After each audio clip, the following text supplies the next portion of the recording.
हाय, अभी मैं बात करने जा रही हूँ प्लासेंटा और उससे रिलेटेड जो भी प्रॉब्लम्स आती हैं उसके बारे में। हमने पिछले वीडियो में पढ़ा पीपीएच के बारे में और उसके मैनेजमेंट के बारे में, ट्रीटमेंट वगैरह सब। यूट्रस जो होता है ना, ये सिंपली यूट्रस और उसकी वाल जो होती है वो काफ़ी पतली होती है। और ये रहा वेजाइना। मैं एक रफ स्केच बना रही हूँ।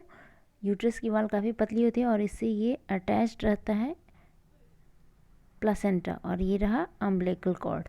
डिलीवरी के जस्ट विद इन 5 मिनट के अंदर में ये से धीरे धीरे क्या करना होता है, इसको सेपरेट करना होता है। 5 to 10 मिनट के अंदर में इसको सेपरेट कर देना होता है प्लासेंटा को। लेकिन इसके भी सही और गलत मेथड हैं, जिसमें हमको सही मेथड से हमको इसको सेपरेट करना होता है।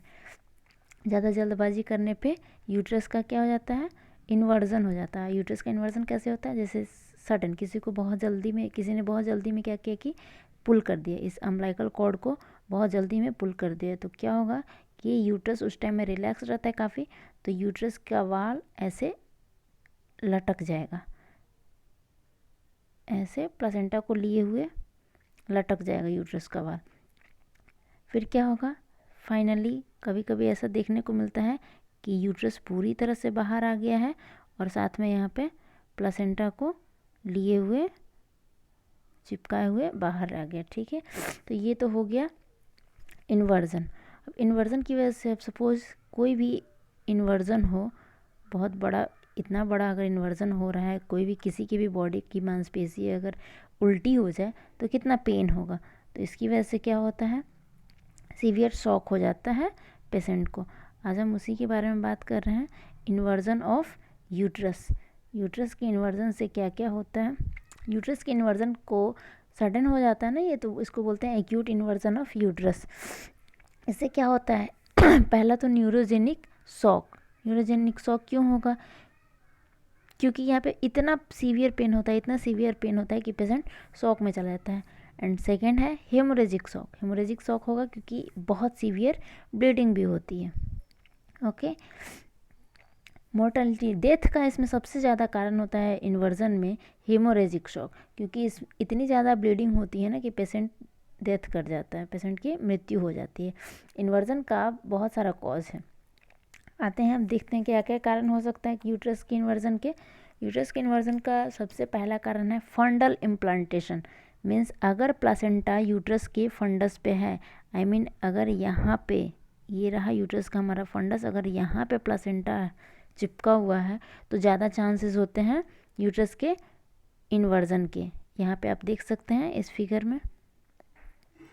दूसरा है यूट्राइन एटोनी। यूट्रस की टोनिसिटी अगर कम हो, यूट्रस में टोनिसिटी की कमी हो तो क्या हो जाएगा, तब भी इन्वर्जन हो जाएगा यूट्रस का। तीसरा है बैडली एडहियर्ड प्लासेंटा। प्लासेंटा बहुत बुरी तरह से चिपका हुआ हो यूट्रस के वाल से, तब भी यूट्राइन इन्वर्जन हो सकता है।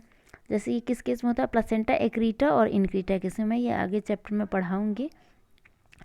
फोर्थ है cord traction done suddenly. Cord traction कैसे करना होता है, सडनली नहीं करना होता, कॉर्ड ट्रैक्शन करना होता है कंट्रोल कॉर्ड ट्रैक्शन। ओके,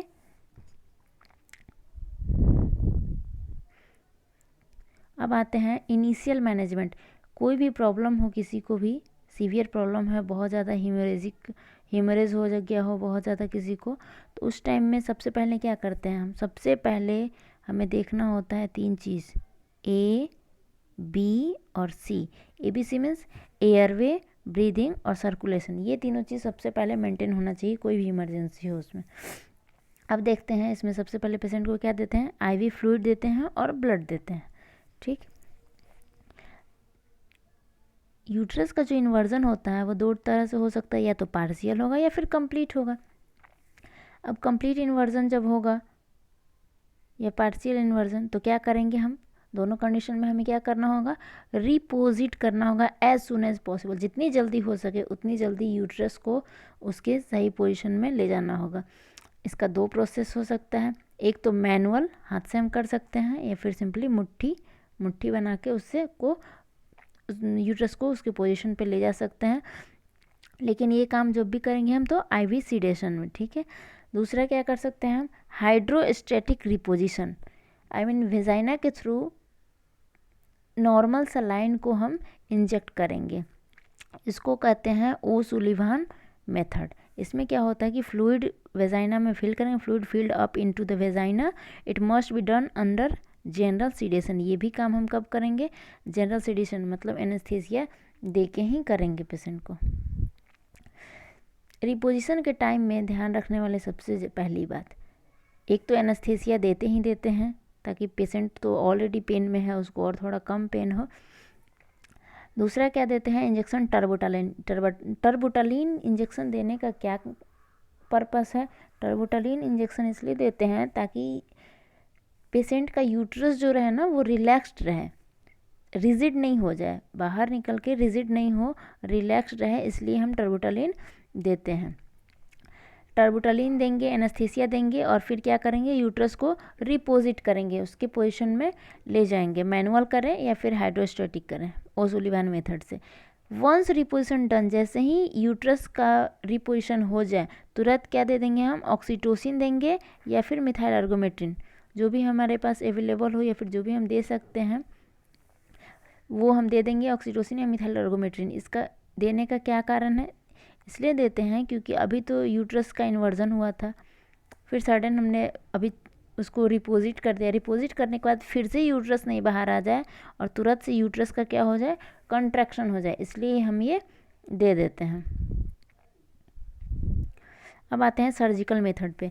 अगर इससे भी नहीं हो रहा है, यूट्रस बहुत ज़्यादा रिजिड हो गया है, सपोज नहीं हो पा रहा है टर्बोटालिन से रिलैक्स, तो क्या करेंगे? हम सर्जिकल मेथड प्रेफर करते हैं। उसके बाद क्या करते हैं? एब्डोमेन को काट के, और एक मेथड है हंटिंगटन्स मेथड।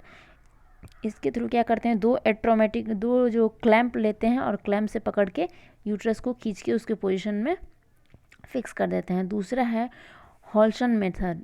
हॉल्सन मेथड जो होता है इसमें क्या करते हैं? इसमें भी एब्डोमेन को काट के और उसके अंदर कंस्ट्रिक्टिंग बैंड से क्या करते हैं? उसको भी रिसेक्ट कर देते हैं। जो भी कंस्ट्रिक्टिंग बैंड होता है ना, जो वेजाइनल मांसपेशियाँ जो है जो जकड़ के रखती हैं यूट्रस को बाहर की तरफ, और यूट्रस पूरा बाहर की तरफ लटका होता है, उसी बैंड को, कंस्ट्रिक्टिंग बैंड को हम काट देते हैं और फिर से यूट्रस को रिपोजिट कर देते हैं। ये तो हो गया हमारा सर्जिकल मेथड। आप लोगों को ज़्यादा जानने की ज़रूरत नहीं है, बस मेथड का नाम जान ले वही काफ़ी है। Okay, method of separation of placenta. अब आते हैं कि सबसे पहले तो प्रिवेंशन ज़रूरी है, तो अगर प्लासेंटा के साथ साथ इन्वर्जन ना हो यूट्रस का, तो इसके लिए हमें कुछ मेथड फॉलो करने चाहिए। तो इसमें मेथड में क्या हो सकता है? सबसे पहला और सबसे ज़रूरी, हम जब भी करेंगे प्लासेंटा को सेपरेट तो किस मेथड से? कंप्लीट कॉर्ड ट्रैक्शन, मतलब आराम आराम से। एक हाथ हमारा यूट्रस के फंडस पे होना चाहिए और दूसरे हाथ में, दाहिने हाथ में, राइट हैंड में हमारा कॉर्ड होना चाहिए। और जैसे कोई चीज़ चेक करके खींचते हैं ना आराम आराम से, उस टाइप से, मैं बता नहीं पा रही हूँ वीडियो में, उस टाइप से आराम आराम से खींचते हैं एक हाथ से, और दूसरे हाथ से फंडस को ऑपोजिट साइड में थोड़ा सा पुल करते हैं। तो ऐसे करके और रुक रुक के करते हैं, सडन नहीं करते हैं। तो इसको क्या बोलते हैं? कंप्लीट कॉर्ड ट्रैक्शन मेथड जो होता है उसको, उसका दूसरा नाम है brand and Drew method. Brand and Drew method, ये भी नाम है इसका, इससे बहुत बार MCQ आ चुका है। ओके, अब आते हैं क्रीड्स मेथड के बारे में बात करते हैं। क्रीड्स मेथड जो है ना वो बहुत पहले किया जाता था प्लासेंटा को सेपरेट करने के लिए, लेकिन आजकल नहीं किया जाता है। क्यों? क्योंकि इस मेथड में प्लासेंटा का कुछ पार्ट चिपका हुआ रह जाता है यूट्रस से, जिसकी वजह से क्या होता है? रिटेंड प्लासेंटल बिट के प्रॉब्लम्स आने लगते हैं, ठीक, और उससे सेकेंडरी PPH होने के चांसेस ज़्यादा होते हैं।